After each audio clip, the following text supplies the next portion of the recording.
Computer আছে এখন আপনার বিলাতে খরচ করার পরে বিলাতে খরচ করার আমার কাছে মানে 520 টাকা ছিল। আমি টাকার পয়সা খাইতেছিলাম। আমি বলছি আমরা ওই মা খেতে 1000 টাকা বলছেন টাকা দিচ্ছি 148 টাকা উঠছে 1 লাখ 8 টাকা টাকা টাকা উঠছে আপনার 1,18,000 এই বন্ধুকে লস করে আর শুনুন না কথা 1 লাখ 8,000 টাকা উঠছে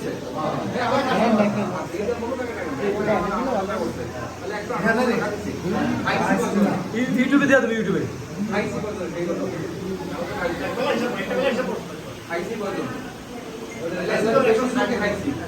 আমার উত্তর মধ্যে 147 জন খাইছি।